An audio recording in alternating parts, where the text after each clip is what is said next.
Welcome to Jarol SVU channel. Today we have a more entertaining episode where I will share my 5 unpopular opinions about Star Wars Unlimited.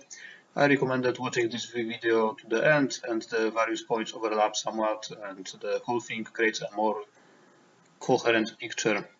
Leave a like and subscribe, and let's get started. Generally, Star Wars Unlimited has many obvious indisputable truths. There are stroke cards, situational cards, and unplayable cards. If a deck wins a major tournament or is clearly competitive, it means it's strong or very strong. But we also have many controversial topics such as bans and their validity, the question of the strongest and the weakest decks, evaluation of various cards, and so on. So to the point. Point 1. Bans in Star Wars Unlimited should be considered a last resort, considered and not in a sense voted upon. It's hard not to get the impression that FFG simply banned cards when the majority of content creators and likely players were in favor of a ban, and not necessarily when it makes a long-term sense.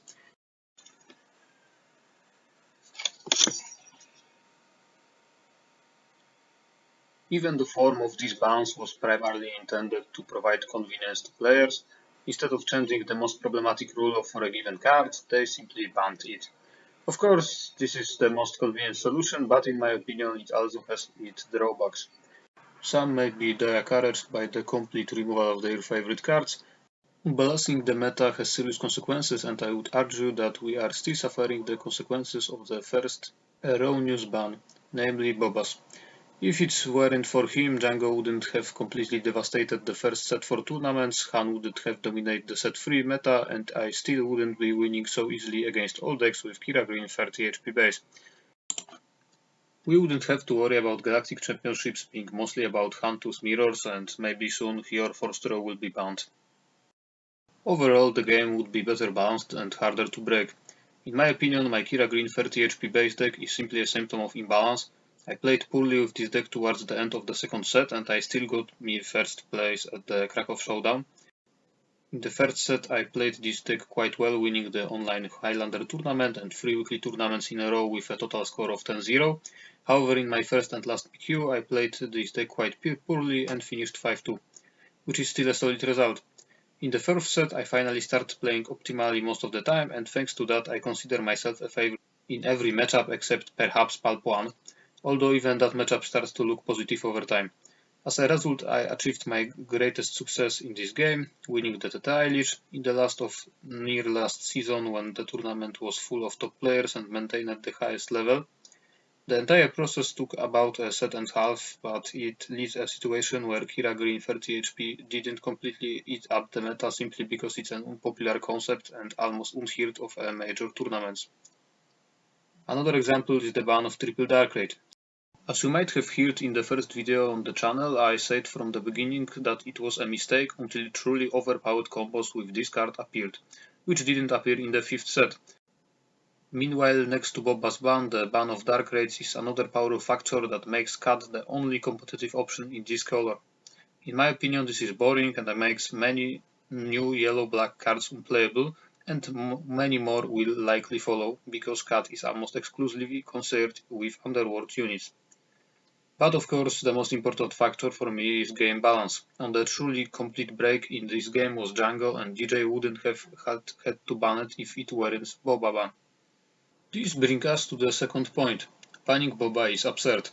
Firstly, Boba reached his greatest level of dominance in the first week of PQ in history of the game, but then his strength declined and effective response like Kira Green and Ray Tarking Town appeared.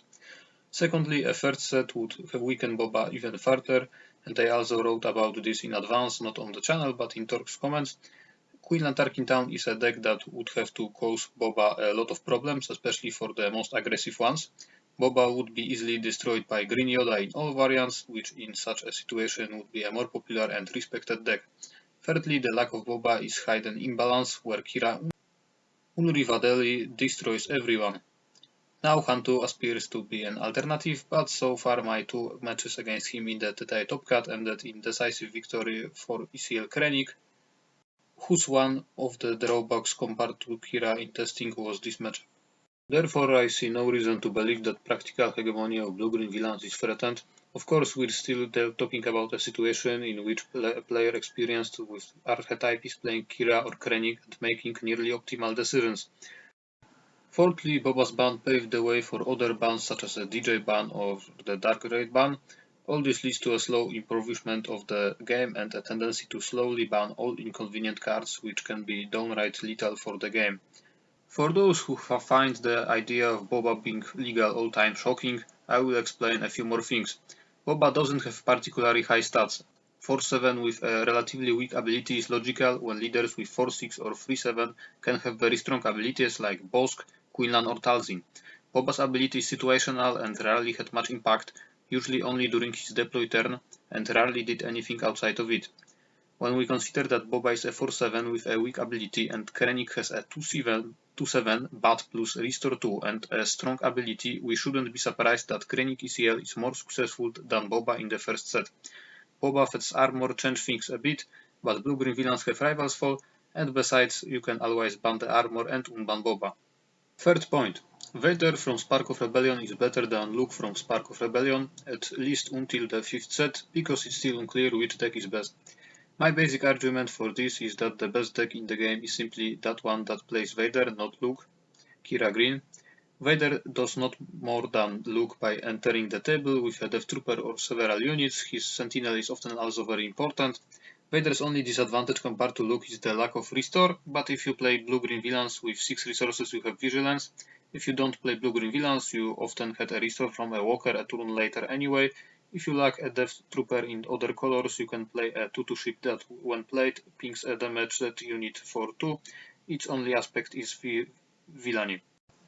There are several options such as a blue-green hero or blue-red hero which are usually quite solid, but blue-green villains, green-red villains and green-yellow villains decks are generally stronger. Point 4. Kira Green 30 HP base is slightly stronger than Kira Data Vault. In the video about my TTI win I presented a number of arguments on this matter. Remember they are presented from the perspective of this list. If someone, for example, isn't playing Childsen with a 30 HP base, I think they should simply start differently. I don't think they will have much success. I would like to point out the following: reduced consistency of fighting Barash, reduced consistency of fighting Pershing, and reduced consistency of fighting Childsen. These 3 cards are unique on this archetype. Furthermore, the fourth argument is that with Data Vault you're much less likely to find 2 of these 3 cards, or 3 of these 3 in a given game, whereas in the 30 HP version you win games easily when you do, and it's not uncommon. The final argument posed the question of whether Kira in Data Vault could be the best deck in the game.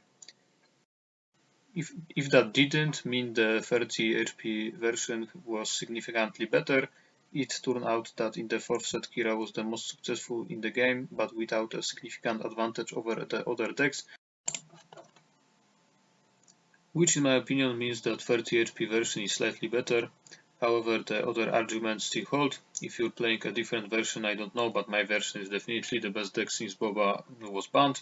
I've played too many top tier games with this deck. I'm referring to TTI games with good local players and my Elite of Best Decks, which was supposed to be one giant optimization of all strongest archetypes. There's a video about it on the channel. I've played many other decks in the Data Vault, for example Vader from Spark of Rebellion, with whom I finished unlucky in 5th place in the showdown in the 4th set, narrowly missing out on top 4, where I would have almost only positive matchups. I also playing a lot Cat Data Vault. I've come to the conclusion that you can't cheat the math. You can use various tricks like finding leaders who don't care much about specific cards or finding substituteless, but when it comes to finding specific extremely strong cards, you're always behind and it usually comes out a significant cost. Kira's free HP doesn't fundamentally change the matchup for aggro or midrange. In all matchups your game plan is significantly more difficult than a 30 HP version, with consistent draws which can result in unexpected losses to decks you should be winning 80% of the time with a 30 HP version such as Sabine ECL, Ray Data Vault or Akbar Data Vault. Point 5. Kira Green is the best deck in the game since Boba's ban. The view was probably already expressed in my previous arguments, and I will talk about this more here. What made Boba Green the best deck was the fact that he was the favorite in almost every matchup, and in the slightly worse ones he usually had 40–50% chances, and their numbers was very limited, essentially of to 3 archetypes and a maximum of 5 decks, of which not all were even played. For example, the Space Aggro archetype was rarely played back then, and if it was in the form of Boba Red, which was a weaker option here than Sabine Yellow or Kylo Yellow. And following the example of my Boba ACL from set 2, I wanted to make Kira the favorite in all or almost all matchups. And I succeeded in the first set. The only problem then was Palpatine. Besides Palpatine, Kira was often a heavy favorite in almost all other matchups and sometimes a lighter one. In the fourth set, even Palpatine didn't look terrible, especially when playing Colossus. Besides that, the only major upgrade for this deck was replacing Fell the Dragon with no glowingly results, a nice change but insignificant in the most games. So what really changed to make Kira go from being the 8th best performing deck and probably around 15th most popular? As you can easily see on the Star Wars Unlimited competitive hub, in the first set people were mainly playing Kira with ECL, so they had various problems against aggro and accelerating mid-ranges. But in the fourth set, Kira gained significant popularity for the first time because playing this deck finally became easier thanks to the Data Vault, which provide 8 more HP compared to ECL. And everyone agreed that it was a great base, ignoring the usual green base with 30 HP, which provides consistency against mid-ranges and sufficient HP against aggro. In my opinion, there was no real change between set 3 and 4, and playing 30 HP in set 3 destroys everyone even better than in set 4 with Data Vault. I didn't include Django's moment of dominance at the beginning of the fourth set, but there is no doubt about it, it was the only completely unhealthy deck in the history of the game, reducing the meta to Django and his 2 or 3 counters and completely eliminating other decks. Boba never even came close to that level. So that's all for today. Thanks for watching. See you after the Galactic Championships. Bye.